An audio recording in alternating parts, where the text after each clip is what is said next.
Monsieur le Président, vous êtes suivi en ce moment ici à Kinshasa. Le calendrier électoral a été publié. Vous êtes un homme de droit. D'aucuns estiment ce calendrier est anticonstitutionnel. Et c'est le point de vue de l'UDPS. Et si c'est le cas, qu'est-ce qu'il faut faire à présent?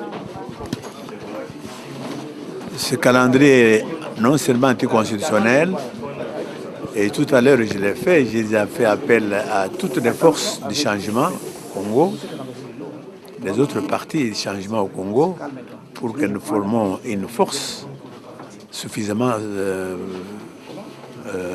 puissante pour justement faire face à ce que cette disposition puisse disparaître. C'est parmi les trucs qui doivent être balayés de notre chemin si on veut que le Congo ait la paix, parce que nous avons l'impression souvent que nous parlons parce que de plaisir. Non, c'est parce que ce que nous disons est le fondement d'un véritable État stable, parce que les Congolais en ont assez de tous ces conflits et tout ça. On veut partir une fois pour toutes sur de bons chemins, et pour ça on a besoin de la paix, et de la paix définitive. Et c'est cette paix que nous sommes en train de préparer dans nos prises de position. Dans l'hypothèse où le calendrier est maintenu, ce qui prolonge, comme on l'a dit ici, le mandat des institutions en place, quelle sera la position de l'UDPS juste après justement cette situation? Il sera toujours de se battre, et encore une fois, de recourir aussi à la communauté internationale pour constater cette anomalie, parce que ça fera que quelqu'un, à un moment donné, va gouverner le pays dans le vide, sans base juridique. Et je crois que dans la communauté internationale, il y en a qui n'accepteront pas ça. Ils vont nous assurer de notre appui pour que nous puissions mettre fin à ça. Et peut-être pas de ceux qui demanderaient un conclave politique pour résoudre ce problème-là, justement? Mais ça serait l'idéal. Nous avons fait avec la conférence nationale souveraine, quand il y a un problème entre Congolais, si nous pouvions nous mettre ensemble pour le résoudre, ça sera d'ailleurs montrer notre sagesse, montrer que nous sommes déjà mûrs, malgré les désordres qui règnent chez nous. Ça serait l'idéal, mais est-ce que c'est possible à obtenir? Ça, je ne sais pas. Comment vous sentez le support de votre peuple, parce que vous n'avez pas participé aux autres élections? Est-ce que vous êtes convaincu d'avoir le support du peuple congolais? Ce que j'ai senti comme support est plus réel que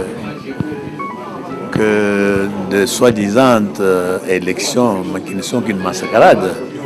Mon support est réel parce que je suis en dehors de mon pays, et ceux qui sont au pays m'envoie des messages par tous les moyens pour que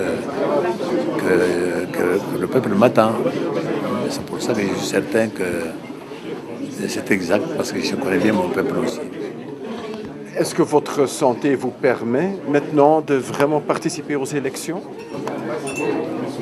Oui, si je puis le faire, c'est parce que ma santé le permet de le faire. Et je le ferai, comme je viens de vous dire, avec la prière de vous tous. Est-ce que vous avez un certain support aussi des acteurs internationaux?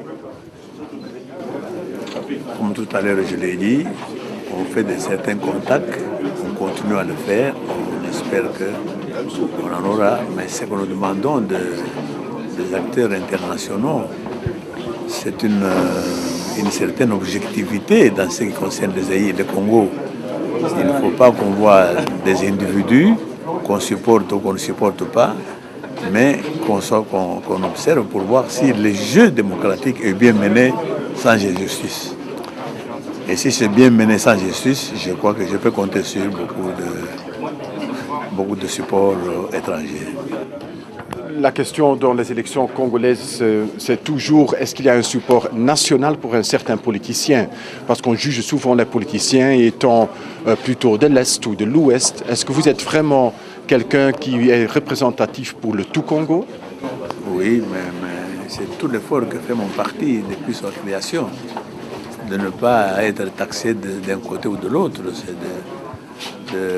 d'être le parti congolais. Et la prétention d'être le seul parti congolais à l'heure actuelle. Si vous vous informez bien, vous saurez que dans tous les coins de la République, vous trouverez un drapeau UDPS dans une sous-région ou une commune. Merci beaucoup.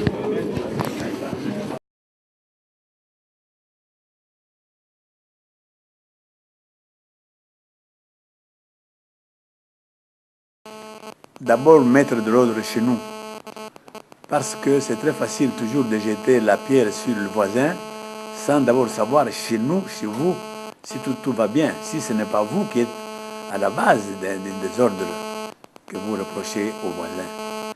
Il faut commencer par balayer d'abord devant notre propre maison. Nous commencerons par d'abord mettre de l'ordre, c'est-à-dire un état de droit au Congo. Alors petit à petit, on verra là où il y a du désordre. On sait facilement d'ailleurs le voir et le régler. Mais s'il y a du désordre comme chez nous, je viens de vous dire ici, et je vous demande à l'heure actuelle, à tous ceux qui nous gouvernent actuellement au Congo, vous pouvez savoir combien il y a de Congolais, s'ils sont Congolais et s'ils ne sont pas Congolais. Déjà par là, le problème du recensement que nous avons exigé au Sun City n'était pas pour blaguer.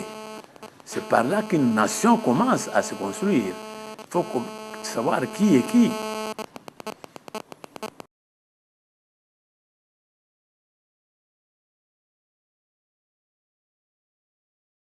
Ma position est très simple, nous restons fidèles à la loi congolaise, à la constitution congolaise authentique.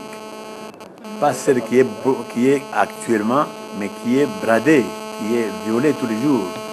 Celle authentique, c'est que la constitution congolaise est exclusive de toute autre nationalité.